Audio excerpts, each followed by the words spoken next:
YouTubers! Mike Martins here, Mike Martins channel, bringing you hard-hitting and in-your-face housing. I just stole that from Chris Green on AMTV. Sorry, Chris. But I'm going to bring you some hard-hitting and in-your-face real estate discussion. So remember back in the couple of months ago or 8 months ago, we were talking about, the radio was talking about stop picking on foreign investors. They have nothing to do with the price hike and blah, blah, blah. So they put the tax on the foreign investor. Everybody knows this. No one's. I mean, if you just found out about this, then watch older videos. But so here's the verdict.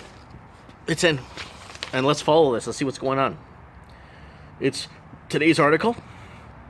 BC foreign buyers tax really did yank down Vancouver's home prices, says Bank of Montreal. This is by Jesse Ferreiras. He's probably Portuguese.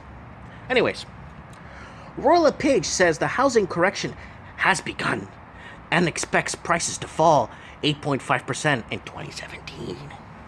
Prices are still higher than they were a year ago, and that has many considering selling it all. Ted's explains where they'll go and who's most likely to follow through. The verdict is, the BC foreign buyers tax really did pull down Vancouver's home prices. That's if you ask a BMO economist, Douglas Porter, who issued the following chart on Tuesday.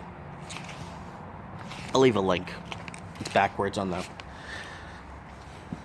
the chart takes the chart takes its info from the MLS Home Price Index, HPI, a tool that the Canadian Real Estate Association, CREA, uses to monitor price fluctuations in the housing market.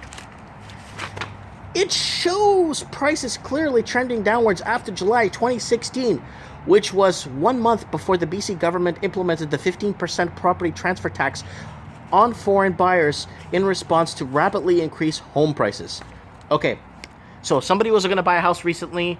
Apparently they couldn't get their house out of China. If you read the Nail in the Coffin one I did, housing crisis, Nail in the Coffin video, watch that one. It discusses how China is putting down really heavy, stringy, tight laws for people removing their money from China, making it harder for people to take their money out of China. By contrast, the index showed home prices in Toronto and Victoria, which was not subject to the BC tax, continuing their upward climb. Yes. Victoria is going through the roof. So is Toronto. We have enough history now to distinguish the clear divergence between Vancouver down and the Toronto still straight up, Porter wrote. So this chart, there's a chart here. I'm going to leave a link below for this chart so you guys could read it. It's actually very amusing. Porter offered up the chart in an effort to leave no doubt as why home prices fell, the foreign buyers tax and not mortgage rules implemented by the federal Liberals last October. Remember, they tightened they tighten up the mortgage laws, so it's a little bit more complicated to get in. They do stress tests. If the interest rates go up a few points, does your TDS, your total debt service ratio, does it fit?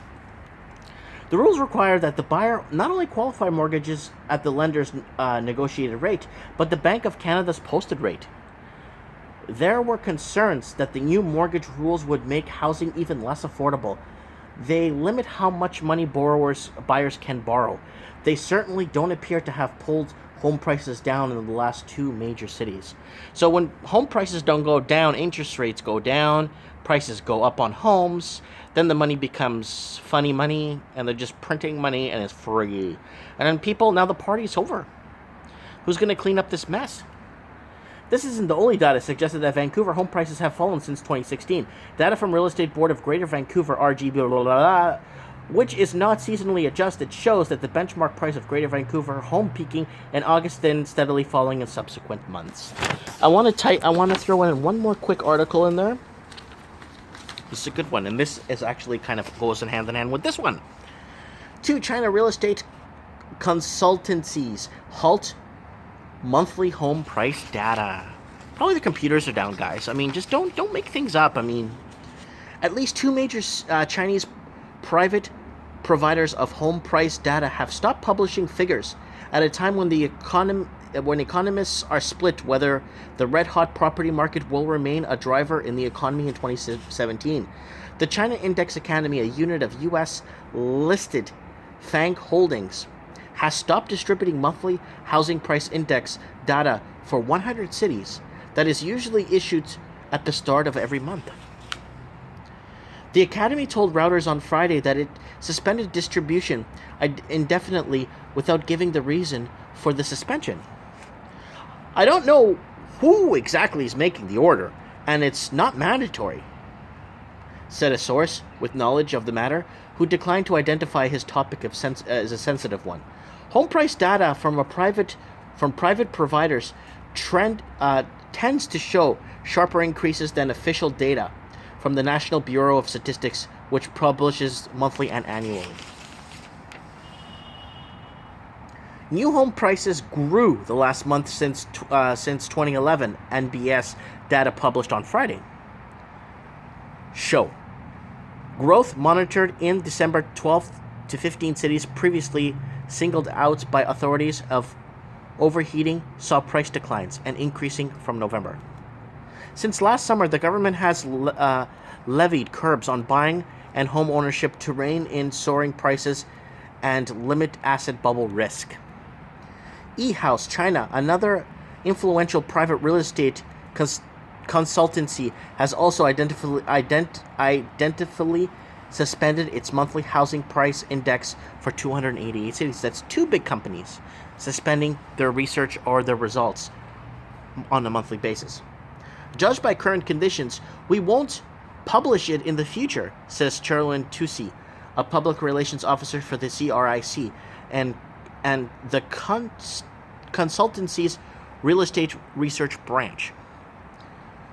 Tusi said that she did not know the reason for the halt, but the data, sales volumes, and inventories would still be published.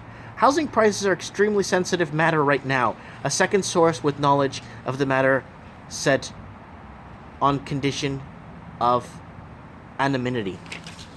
Don't you think you want to know your stock's tanking? Let me pick this up here. Don't you have a right to know through other sources if your stock's tanking? That's kind of strange. What do you guys think? It's like, picture MLS up and leaving and stop publishing sales, or stop publishing stop publishing results or information or graphs. Don't you guys find that slightly bizarre that these two major companies just said, okay, we're going to stop doing this now?